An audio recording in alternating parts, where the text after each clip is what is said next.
سرخط مهمترین خبرها: وکیل دوما طلب دارد که میان روسیه و کشورهای آسیای مرکزی روابط جاری شود.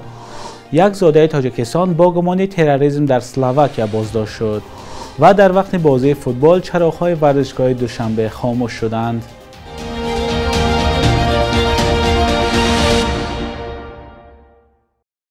درود بینندگان عزیز، برنامه نوید بامدادی است که از استودیوی دوشنبهگی رادیوی آزادی تقدیمتان می شود. امروز 27 مارس است.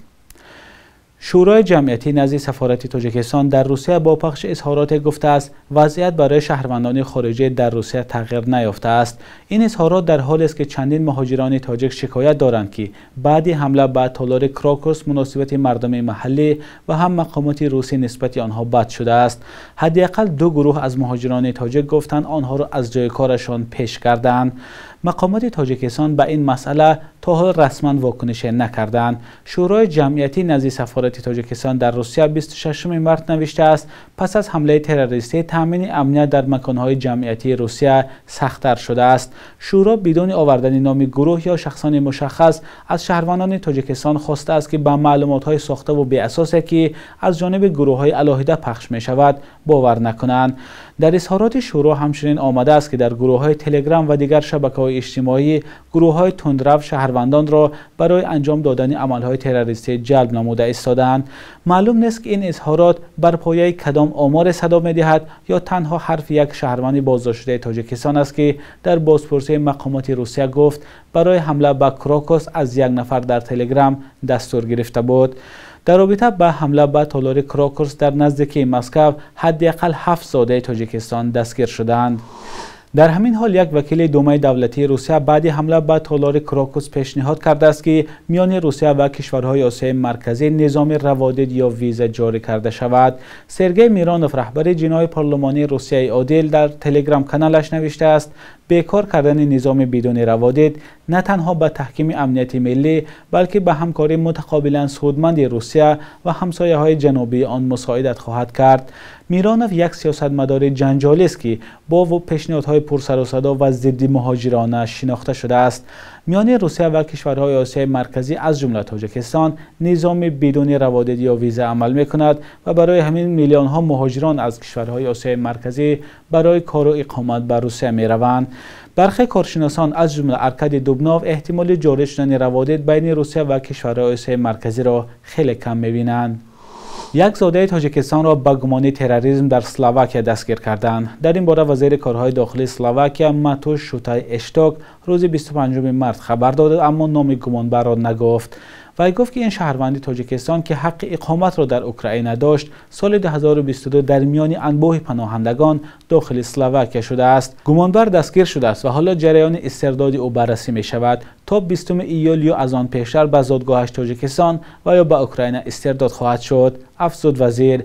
ماتوش شوتای اشتوک این شهروند تاجیکستان را عضو سازمان همکاری داعش نامیده گفت که او برای گرفتن پناهندگی به مقامات اسلواکیا مراجعت کرد ولی پاسخ رد گرفت. با گذشت یک روز از اظهارات وزیر امور داخلی اسلواکیا نزدیکان گمانبر و یا مقامات تاجیکستان واکنش نکردند. معلوم نیست که خود گمانبر در بازپرسی ها چی گفته است. مقامات اسلواکیا معلومات را درباره این شهروند تاجیکستان از خدمات مخصوص دو کشور خارجی گرفتند. وابسته به آن که پلیس شخصیت او را میدانست و به واسطه اینترپل جستجو میشد گمانبر در اسلواکیا آزادانه میگشت.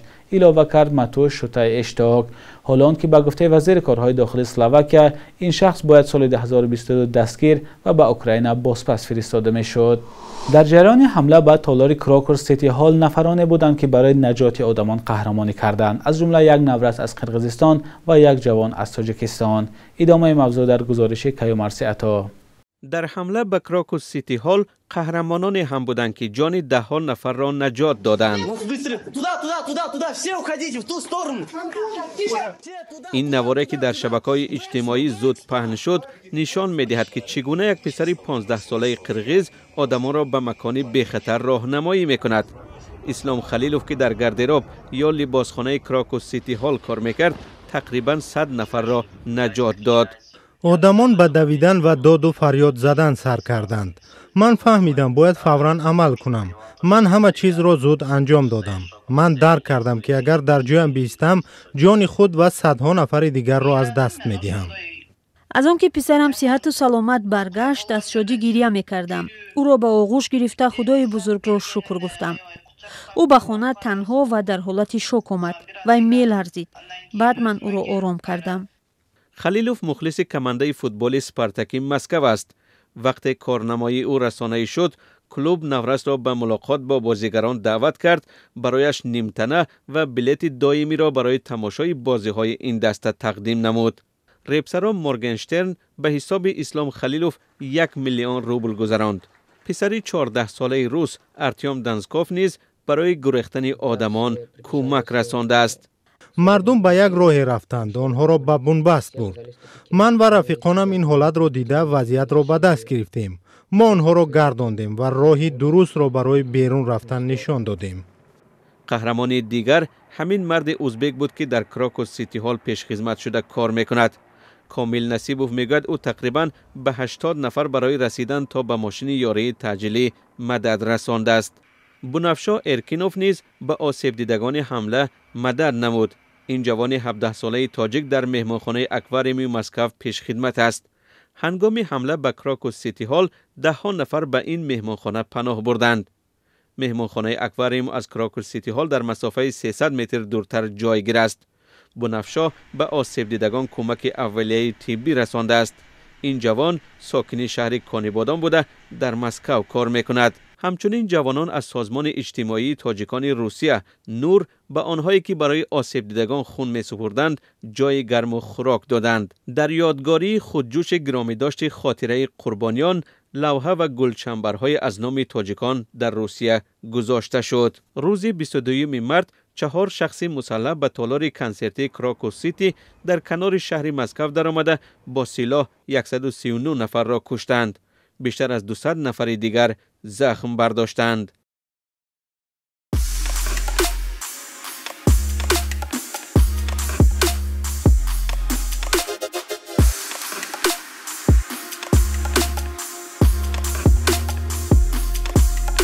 همه چیزی که میخواهند و میخواهید در اینجا هست. تازه ترین اخبار، گزارش های ویدیویی، شرح حادثه و تحقیقات ژورنالیستی. زمینه رادیو آزادی را نصب کنید و همه این را با انگشت زدن به تلفن هوشمند خود به دست بیارید. تیم ملی فوتبال تاجیکستان بازی دوره چهارم مرحله دوم انتخابی جام جهان 2026 را با دسته مهمان عربستان سعودی با حساب مساوی 1-1 انجام داد. بازی گروه جی بین تیم‌های ملی تاجیکستان و عربستان سعودی شب سه‌شنبه 26 مارس در ورزشگاه مرکزی دوشنبه دایر گردید. در نیمه اول دیدار فوتبالبازان تاجیک فعال بودند و یک چند لحظه‌های گلزنی را به وجود آوردند، اما موفق نگشتند. مهمانان از چند امکانات خوبی گلزنی را از دست دادند. باید گفت که در نیمه اول دیدار چراغ‌های ورزشگاه یک چند دقیقه خاموش گشت و بنابراین بازی توقف شد. برای جبران کردن وقت تلف شده 10 دقیقه زمان اضافی تعیین گردید که آن هم بدون گل خاتمه یافت. هر دو گل در نیمه دوم بازی زده شد. فیراز البریکان بازیگر مهمانان در دقیقه 46 حساب را گشاد و توپی به نزد دروازه روان کرده همدستش را با ضربه سر به طور دروازه زد. رستم سایروف حمله‌گر میزبانان در دقیقه 80 توپی به نزد دروازه ارسال کرده حمدانی کمالوف را به نشان رسانده حساب را برابر نمود. همین طریق تیم ملی عربستان سعودی زیر رهبری سرمربی روبرتو مانچینی متخصص ایتالیایی در 2 بازی با منتخب تاجیکستان 4 امتیاز گرفت. قبلا منتخب سعودی تیم ملی تاجیکستان را در کشورش شکست داده بود. تیم ملی تاجیکستان با زیر رهبری متخصص گرجی در 2 دیدار با فوتبالباز سعودی از 5 امتیاز بی‌نصیب ماند و همگی 1 امتیاز گرفت. بخش یک روز تاریخ را همکارم خیرامان بقازاده تقدیمتان میکند که مهمترین تحولات تاریخی در روز 27 مارس را فرا میگیرد.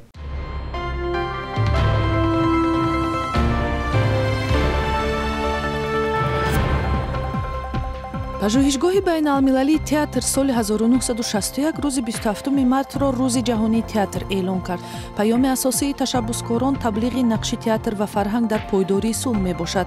дар тоҷикистон ки даҳо театри касбӣ дорад, талошҳои парокандаи таъсиси театрҳои гуногун жанр ва навпардозро сензура, сиёсатзадагӣ ва табу дар интихоби мавзӯъ ноком гардонида, коҳиши сатҳи фарҳангии ҷомеа, камбуди шадиди маблағгузорӣ ва бетаваҷҷӯҳии омма ба театр нақшу таъсири онро ба маротиб камранг кардааст.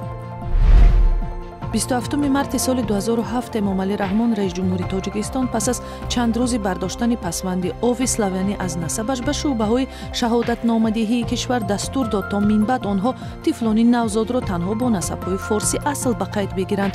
бар асоси ин дастур мақомоти кумитаи забони тоҷикистон феҳристи номҳои миллиро тартиб доданд ки интихоби исми навзодон дар доираи ҳамин рӯйхат маҳдуд мешавад.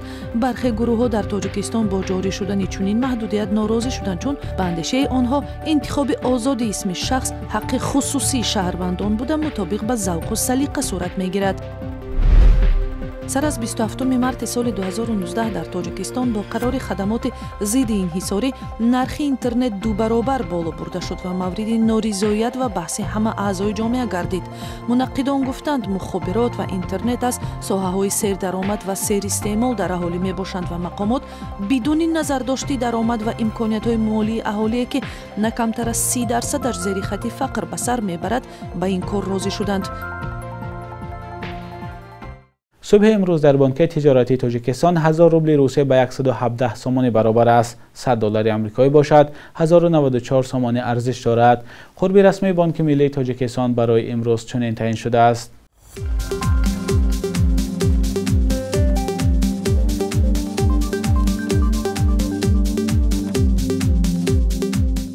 بینندگان عزیز، این آخرین بخش در برنامه نوید بود. خبر و ویدیوهای از این بیشتر را در سامانه رادیوی آزادی با نشان آزادی.org بخوانید و تماشا کنید.